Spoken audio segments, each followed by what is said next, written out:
Kun raadiyoo sagalee Oromooti. Raadiyoon sagalee Oromoo torbanitti guyyaa 3 wixata roobii fi sanbata galgala keessaa sa'a 7 hamma 7 walakkaatti kan isiniif darbu. Tamsaasni dambalii gabaabaa meetir baandii 16 yookaan kiiloo heerzii 17,850 fi karaa intarneetii oromovoice.org darbu kun amma jalqaba. Kun raadiyoo sagalee Oromooti. Akka mooltan dhaggeeffattoota keenya. Kun raadiyoo sagalee Oromootiin kan isinii darbaa jiru sagantaa keenya bitootessa 7 bara 2015ti. Qophiin keenya har'aa kaayyoo fi waarii mariiti. Qophii keenya kaayyoo keessatti wallisaa Jawwee Booraa waliin gaaffii fi deebii goone kutaa lammaffaa isiniif dhiyeessina. Waarii marii keessatti immoo marii pireezidaantii waldaa hawaasaa Oromoo Minisootaa waliin taasifameetu isiniif dhiyaata. Dursa kan dhiyaatu oduudhaan kan inni isin keessummeessu Ayyaantuu Dameeti. Amma oduudhaa fi gara addassuu duulaattan isin dabarsa.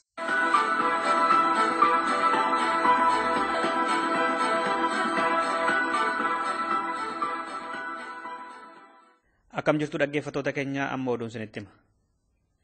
Arsii Harargee fi Baalee keessatti bosonni gubachaa jiru ammas hin dhaamne. Bosonni Tulluu Cilaaloo irraa wixata darbe irraa kaasee gubachaa jira. Harargee dhiyaatti kan argamu bosonni Ciroo fi Baalee keessaa immoo bosonni Saannatees gubachuu erga eegalanii guyyoonni lakkaa'amaa jiru. Bakkoota kana hundatti sababni ibidditti qabatee fi mootummaarraa kan jedhame hin dhagahamne. Dhaamsuun humna jiraattota naannootiin ala akka ta'aa jiru addeessu maddeen naannoleetiin dhugaa jiran. Bosonni kunneen lafa heektaara hedduurraa dhumaa jiraachuudha malee bineensota dabalatee balaan ga'e hangisaa hangammaatti hin beekamne. Bara 2000 kaasee bosonni Oromiyaa yeroo garaagaraa gubataa ba'e. Mootummaatu gubee jedhu Oromoonni hedduun immoo. Itoophiyaan sababa jiruuf jireenya lammiiwwan biyyattii gara biyyoota galii giddugala qabanitti guddisa jedhuun lafa gurgurtee meeshaa waraanaa bitachaa jirti jedhame. Karoora guddinaa jaarraa kanaa haga bara 2015tti mootummoota gamtoomaniin ba'e sana Itoophiyaanis itti milkaa'aa jira jetti. Garuu qorannoon barruu diijitaal joornaal irratti kibxata darbe ba'e akka jedhutti lafa qaljii qonnaan bultootaa heektaara tokko doolaara Ameerikaa saantiba 50 hanga doolaara 1tti gurguraa fi heektaara tokko doolaara Ameerikaa 1 fi saantiba 25 waggaa 50 hanga waggaa 100tti namoota alaatti kireessaa jirti. Maallaqni gurgurtaa lafaa kanarraa argamu immoo akka afaaniin qondaalonni biyyattii fi baankiin addunyaa jedhanitti otoo hin taane meeshaa waraanaa ittiin mormitoota ukkaamsan bitachaa jirti Itoophiyaan jedhame.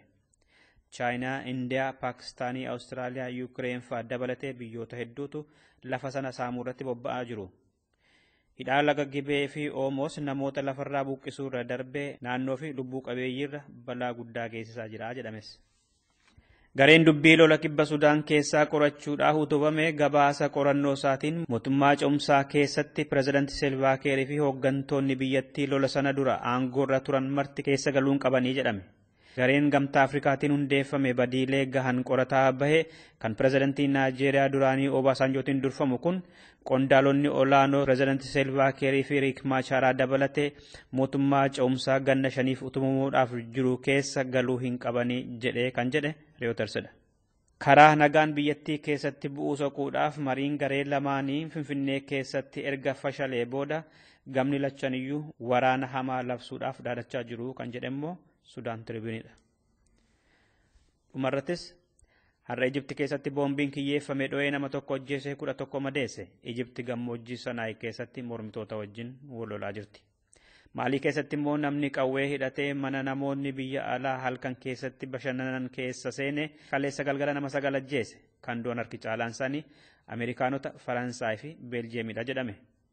Kaleessuma Turkii keessatti immoo barattoonni hiriira bahanii pireezidaantii biyyattii Xaayib Erdogan arrabseera barataan jedhame tokko murtiin hidhaa ganna 4 itti jigee kan jedhe Aljaziiraati. Dhaggeeffattoota keenya oduu ammaaf qabnu kanumadha. Sagantaalee keenyaaf waliin turtii gaarii.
Qophii kaayyoo.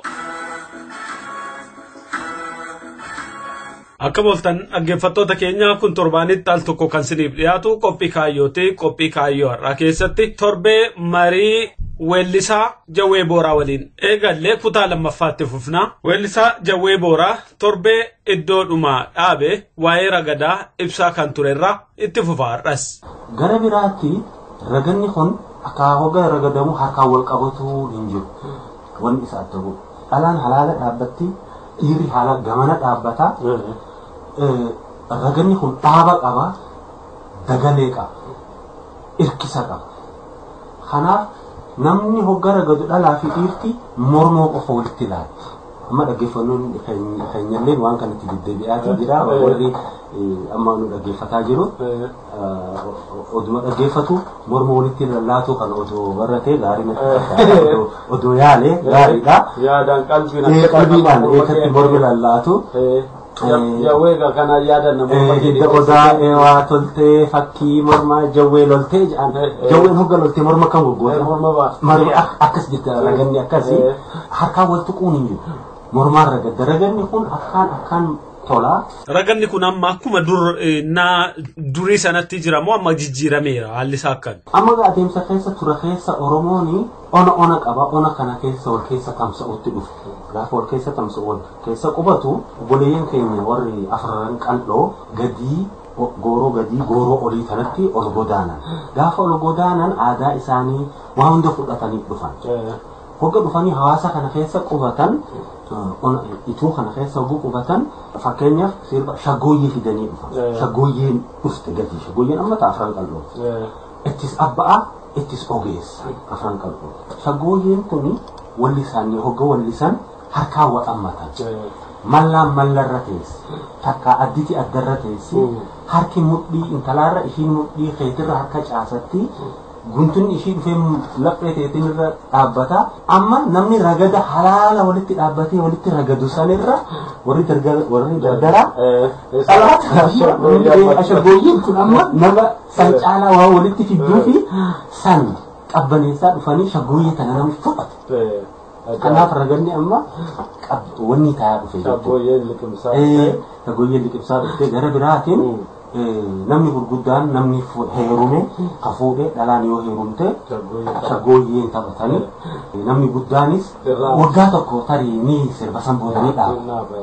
Raganni garuu hin dhaabbatu. Amma ragadaa kana ilaalchisee hawaasti maal fa'aa wal qabsiisee ibsa? Mee yaadannoo maal qabda? Fakkeenyaaf waa tokkoon si hima. Bara tokko ragadaa ganda kana jira. Raganni akkatti yaa'a akka bishaan laga. Ragada kana leenci gadamsaa taatu takka goromsa cabsatee nyaatutti jiru. Hogga sagalee akka malee bareeddu hogga dhaga'u. Leenci waan nyaatutti jiru waan nyaatu kana waan cabsatu kana dhiiseeti sagalee kana caqasa. Gaalli tiinii cabsatutti jiru sagalee abbaa isa tissusanii yoo dhaga'e tiinii nyaatu alala inni dhahu kana dhiiseeti sagalee kana dhaggeeffata. Hawaa keessa sagalee kana keessa wanni hawaa keessa dhufti sagaleen tun. Kana duuba intalti baranuma heerumte. Amma waggaa tokko geesse ilma deesse. Ishii kana gama gadii kana raganni xiiqitti jira. Kana duuba haati ollaashii jirti. Yaa aayyo arma gadii alalaasa. Onnee kana jalaa waan raasa. Hoo ilma kana narraa qabi takkar ragadee dhufa jetti. Jennaan yaa intalati jetti. Arma gadii wal cira. Antiyyaa fuunatti jira. Ilmoota hawaasirraa qabuun dhaqqabu. Akkoo teetitti hin dhaqadhuu jette. Akkoo ishii ollaa kana jettee. Tana jennaani akkoo biraan qayxeega. Akkoo biraan akkoo arma gadii alalaasa. Onnee tana jala waan raasa. Mucaa waan narraa qabi takka ifirraa baasee dhufaa jettee. Naani akkoo maal jetteen yoo biyyaatii bu'e antiyyaafuu du'e dantaan si bootee lafa saayadhuu antiyyaafuu irraan hawwii qabaa jettee. Isinoo bataashite. Hangana ummata keessa seenee namni hangana mirgatti qaba ture hin qaanfatu mansaati. Wanni kun gaarii miti. Wanni kun kana si dhoowwa. Wanni kun kana si kenna. Sodaa fi gaarii wal dura qabanii waan filannoon hin jirreef namni akkanatti ragadaa ture. Mee gara keetti si deebisa. Ati akkamitti sirba kana hambifattee waliin jiraachuu dandeesse? Hangaa kana keessatti amma akkaataan sirba kanatti hambifadhe maatiin kiyya warra guddaadha. warri kun amantii islaamaa amantii kiristaanaa waaqeffataa kan hundoo maatiin kun kana qaba. Asaboo gaara daalachaa kana jalqabee hanga booketti lafti tun yooniin dogoggorine firuma fooniiti gosaa achitti firuma warra guddaadha. Kana duuba abboonni nama ragatu wallee numa jajja'a ragadaa fi walleen wal addaa. Raganni wanni kana sochiisaa walleen isa weeddisan san numa wallisaa garuu ragada kan irraa itti gama galgala gaafa ijoollummaadha yeroo tokko aabboo kan manaadhaaf xiqqaadhaan ayyaadadhaa waguu galgala dhufe aayyoodhaan walitti waatu dubbatan edaa inni ragada kana dhaqee ragadee dhufu hin beeku ani amma boodatti hoggan yaadadhu dhaqee ragadee dhufaa nama guddaadha ragadee galaa utuma jiru gamma tokko immoo obboleessa kiyya tokko bee abbaa gadaa jedhanii abbaa waayyoke inni kun immoo walleen amma an ji'u tana an isa biratti wallisuudhaa miti dhaggeeffatullee hin danda'u dhugaa dubbatuudhaaf nama akkaan wallee ragadaa tana wallisuus hin ragadu ammallee ni jira anu amma gaajara lamaan kanarraan hambise keessattuu aabboo fi obboleessa kiyya kana raan hambise obboleessa kiyya ammoo lubbuun ni jira namni hawaasni naannoo san jiru isarraa waan kana hambisuu danda'a dhimmi kana laalullee waan kana irratti hojjechuu danda'a kana galgala mana teenyee ibidda bira lambaalleen ibsannu gaa nuti naannoon ani itti dhaladhe lafa baadiyyaa cittuu baadiyyaarraati kana bira teenyeetuma galgala hoggadduu bira walliftan akkana ja'a je'eet nutti himu hogga inni nutti himu gaa waan jullummaati annuman qabadhantu nan qabadha ijoollee warra ni jalaa shaggooyyetti kutte amma dhagayeetiniin obboleessa kiyyetti dabre amma obboleessa kiyya kanneen amma jiru kanarratti raganni dhaaba akkaan ragadaa inni kun hanga tokko natti hima anatti himuuf odoo hin ta'in waa hogga keessa dhufan taa'eetuma alafaa teenyeet mana zaraara manaa jala teenyee wallisa gara biraatiin namni gooroo taani hogga wallisu haadha dhageenya tanuma gaa akkanumatti qabadheef keessatti hambisee waan kun gaana keessatti taa'ee bilchaatee taa'e. Mee yaadannoon ati sirboota adda addaa naa dhageessuu fi naannootti jiraattu wajjin wal qabsiiftee nutti himtu jiraa? Reediyoo Harar tokkotu naannuma Harargee kanatti tamsa'a. Afaan Oromootiin sagantaan takka dabartii sagantaan afaan Oromoo sirbi afaan Oromoodhaa dhiyaata. Hogga dhiyaatu wanni sirbi Alii Birraa kana afaan maal sirbi kana maal waan kana amma nama sirba Alii Birraa akkaaniin jaalladha sadarkaa tokkoffatti hin jaalladha gaafa sadiif garuu sirba Alii Birraa kana hin fedhun ture maal sirbi akkanaa sirba maal na jibbisiisaa eegumaan guddadhe dhawaatumaan bilchaataa deemu garuu sirbi kun na seenaa dhufe malee maaliif jennaan sirbiniin aan itti wanni jechaa dhufe unkaa biraa qabaanni sun unkaa biraa an kanan beekaa kana gaa amma muuziqaallee hedduun dhaggeeffadhu ture an dhugaa dubbatuudhaafi akka carraa ta'ee gaafa barumsa waan tokko akkatti argadheetiin gara magaalatti siqee magaalaa sanitti wajjin baratutti jiru egaa magaalaan tun hundi sirba afaan amaariffaatu jira afaan amaariffaatis akkaaniin dubbadhama sirritti hin beekaa gaafan hanjuu kan afaan amaariffaallee narratti ture booda afaan amaaraa sirba afaan amaaraatu magaalaa kana keessa guutee jira kanumaan dhagaa kanumti gaa wanni jee tura keessa darbima kana keessa gaa arkiin akka waliigalaatti xiqqashoo qaanqeen takka kana jejjettee hoyyoo jechuudha amma bara 70 kana keessa 69 akka Habashaatti jechuudha bakka Habashaatti 70 kana keessatti artiin wanni taate kana keessa gaa amma wallistoonni akka Adam Haaroo akka Kabeer Sa'id Haaloo akka Fandishee kana kaasitaan dhaga'uutu amma gaafii tokkootu nu jira sirba kanan eenyutu waan kana sirbuuf ta'a amma sirban naannoo ragadaa kana hin jiru anis wanni hin taane gagamoo barumsaatti wanni xiyyeeffadhe umarra akka ta'eetuman dididdeemee waan hin ta'e tettee jechuma gara gaggalee as deebi'ee bara tokko ciroo kana waggaa dheeraadhaaf irraa hafeetiin hin badee Garam galitti deebi'ee dhufa. Yeroo hoggan dhufu akka jirutti magaalaan tun jijjiiramtee jirti.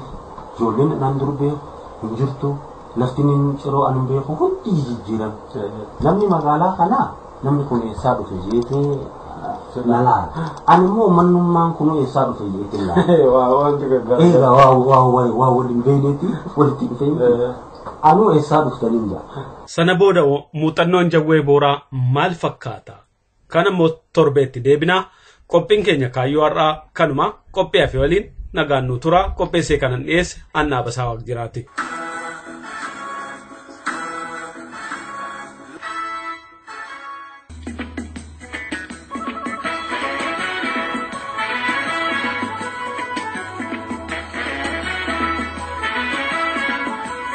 Dhaggeeffattoota keenya kabajamoo akkam ooltan kun qophii waarii marii. Qophiin waarii marii torbanetti guyyaa tokko isiniif dabru amma calqaba qopheessee dhiyeessaan Jamaal Ibrahim.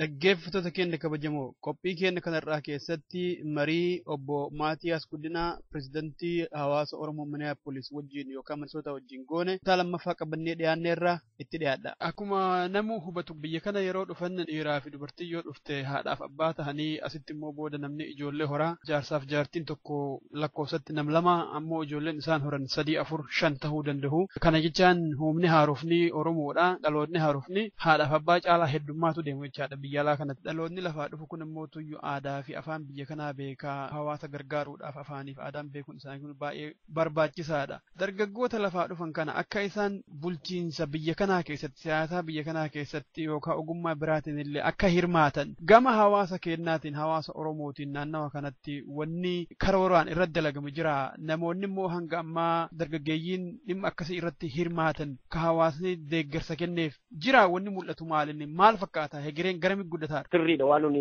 irratti xiyyeeffachuu malluu fi irratti xiyyeeffachuu qabnu dhaloota lammaffaa asitti dhalateedha. Isaanii fi maatii dhaloota jalqabaa dhufee qubate gidduu nooraa jiru kana dhiphisuu walitti fiduu argitee mana barnootaallee haadhotii abbootii fi ijoolleen akkaataa isaaniitti barsiisota isaanii wajjin wal argan yeroo dheeraa irratti hojjechaa turre kana school navigation kan jedhamu nama tokko qondaala erginee iskuulaa fi maatii fi ijoollee gidduu yookiin mana barnootaa maatii fi ijoollee gidduu rakkoon akka hin jiraanne argitee aadaa kana aadaa keenya warri barsiisonni ijoollee keenyaallee akka baran gochuu afaanni karaa inni itti babal'atu argitee deeggarsa tokko warra afaan barsiisuuf kennuu karaa kolleejiitti namoota afaan barachuu barbaadaniif iskoolaarshiippii kennuudhaanii afaan Oromoo gara Minneapolis Community College'itti barsiisuu eegalamee jira. Sun akka itti fufuu waan tokko bu'uura buusaa jirra. Karaa aadaallee dhaabbata aadaa Oromoo Minnesota kan jedhu tokko hojii jalqabee jira. Isaanillee karaa aadaa gama isaaniin waan danda'an akka dhiiban hundumaaf argitee tajaajila kennuu deeggarsa kennuu jechuudha. Support services warra karaa ispoortii amma yoo argitee yeroo dur hawaasnii fi federeeshiniin kubbaa miilaa Ameerikaa kaabaa kan Oromoodha jechuudha. Gamaa gamana deema ture amma waggaa darbe kanaa jalqabnee isaanii wajjinillee hojjechuudhaan isaaniin jajjabeessuu argitee karaa mootummaa giraantiin illee yoo jiraate giraantiin akkatti argamuuf isaanii wajjin boordii isaanii wajjin walitti dhufnee waliin hojjechuudhaan kan dargaggoommoo sagantaa garaagaraa diizaayinii gochuudhaan amma giraantii garaagaraa qabnaa. Qondaala sa'aatii guutuu kan irratti hojjetutu jira. Gara fuuldura boodaattis yoo gaaffii kan naa kaafteen beeku. Tajaajila garaagaraatti namoota miindaadhaan miindessinee sa'aatii guutuu kan hojjetantu jiru.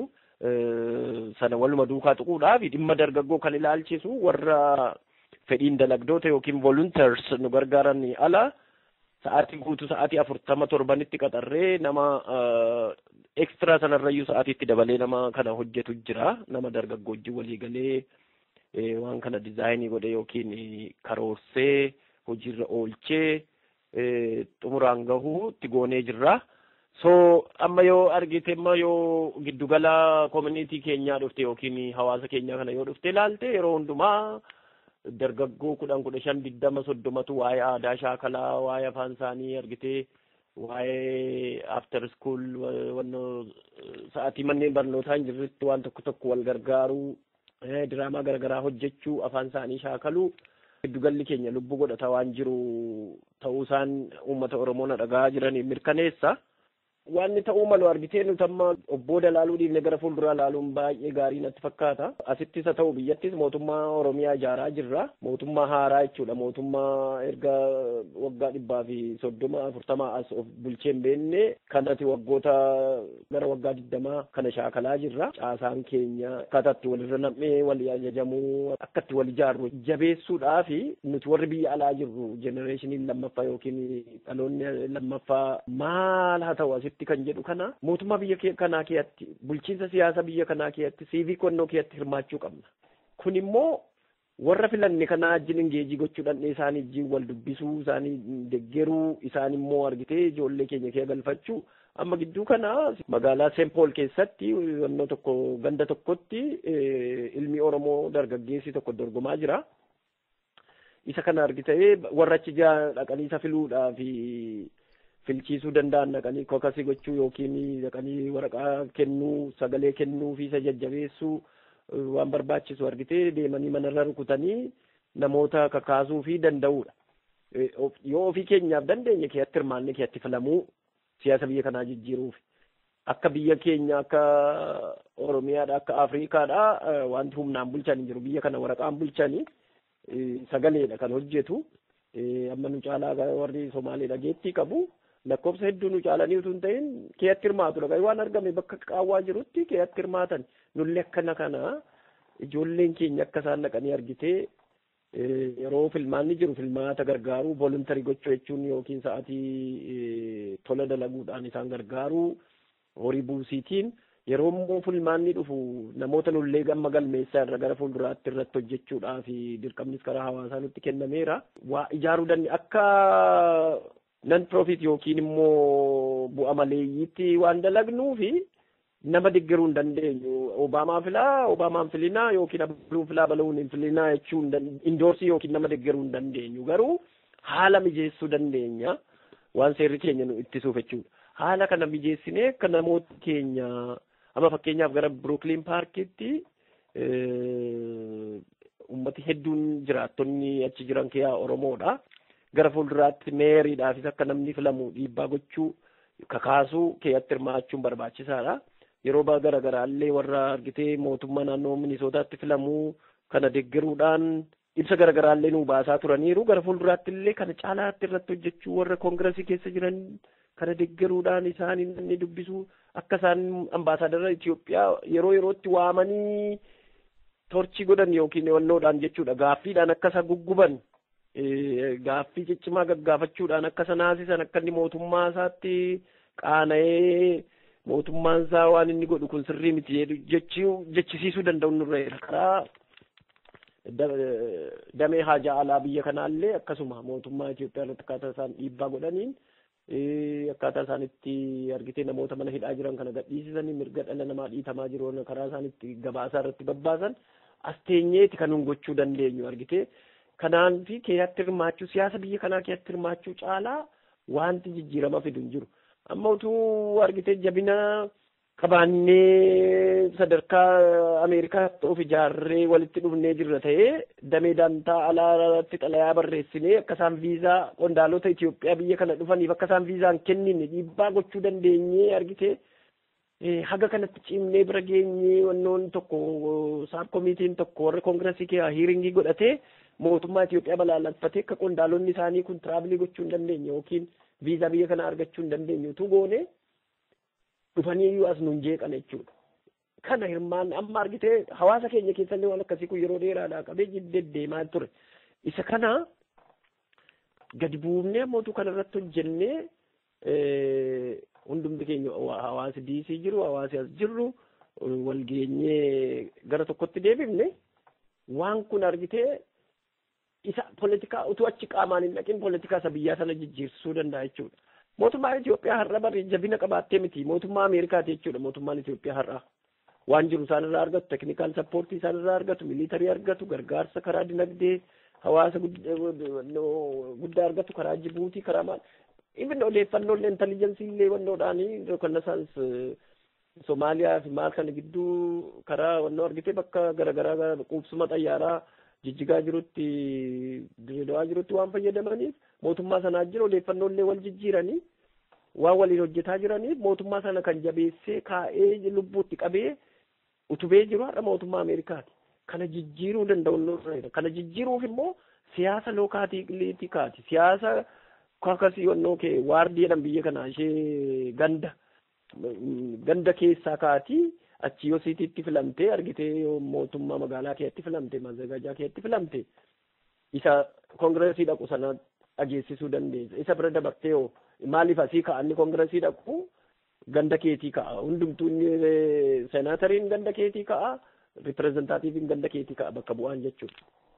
Isa kana yoo jijjiirre waa hundumaa giloobaalii sana jijjiira har'a addunyaa kana eenyutu bulcha Ameerikaa bulcha namni Ameerikaa wal morme jiraachuu hin danda'u. Ameerikaa jijjiiruuf immoo siyaasa biyya kanaa kee qooda qabaachuu qabda. Namni tokko yoo kongireesii kee nama tokko qabaatte namni tokkoon sun yoo ol bahee waltajjii irratti dubbate addunyaa mara dhaggeeffata jechuudha. Isa kana kanuun jijjiiruu gara fuulduraatti irratti fookasii gochuu qabnu. Xiyyeeffannoon keenya ijoolleen keenya har'a argitee elementarii jirtu reefu dhalattu. Takka argitee ijoollee keenya irratti investiin goonu bar waggaa yoo lubbuu dheeradhee sichi waggaa 25 jiraadha waggaa 25 booda warri gluukoosii natti ka'an yookiin IV ko kontiroolii godhan ijoollee har'a dhalatte jechuudha. Isaan kana irratti investii gochuu qabna ijoollee keenya irratti warra lubbuu keenya borre to'atan isaan waan ta'eef. Baay'ee bareeda. Sorry. Itti fufu. Kana hubachuu qaba hundumti keenya yoo hundumti keenya kana hubannee ijoolleen keenya nullee warri humni danda'u warri dandee afaan biyya kanaa danda'ee argitee ninnoo biyya kanaa kee aadaa biyya kanaa fudhatee jiru keetti hirmaatee yoo haala siyaasa biyya kanaan jijjiirin waggaa yeroo mootummaan Itoophiyaa dhuftu akkasuma wannoo taa'uuf wacuuf adeemna jechuudha. Yoo garuu kana jijjiirree jijjiirama bu'uuraa finnee hariiroo Ameerikaa fi Itoophiyaa waliin qabdu finnee saboota biraallee akkuma keenya kana amansiifne mootummaan Ameerikaa lakki ati mirga dhala namaa dhiittaa Oromoota biyyaa ajjeesaa jirta ari'aa jirta saba akkasii ari'aa jirta saba akkasii ari'aa jirta bulchiinsi keessan sirrii miti kanaafuu ani hariiroo isiniin hin barbaadu jechuu danda'u turreeraa jechuudha. Kana gaa ejjennoo keenya sirreeffachuuf immoo hirmaannaa nama tokko irraa jalqabdi jechuudha. Hirmaannaa nama tokko dhabnee kaardii yeroo filannoo hin jiru nama barbaannu filachuu. Horiidhaan illee gargaarsi hin barbaachisa. Doolaara tokko jalqabdee aga biyya kana doolaara miliyoona 600 itti warra gargaarantu jira warri baltii biliyeenarii ta'anii. Doolaara tokko jalqabdee aga dandeessetti gargaaruu dhaqanii keeyyatti immoo hirmaachuu humnaan gargaaruu jechuudha. Yeroo bilbiluun nama dammassuu balbala rukutuu manarra naanii ba'aa filadhaa jechuudha. Achiitiin siyaasa gandaa jijjiiranii siyaasa magaalaa siyaasa kaawuntii yookiin kan konyaa kan kutaa kan naannoodhaa kan isteetaa jijjiiraniiti siyaasa biyyaa jijjiiruu danda'a. Siyaasa biyyaa jijjiiruu jechuun immoo hariiroo mootummaa Ameerikaa isheen Itoophiyaa wajjin qabdu gaanfa Afrikaa wajjin qabdu Afrikaa yookiin addunyaa biraa wajjin qabdu jijjiiruu danda'a. Ayyaanfaa dhaggeeffattoota keenya kabajamoo qophiin keenya kanarraa asumarra raawwataa sagantaa birootiin haga walitti deebinutti nagayaan nu tura.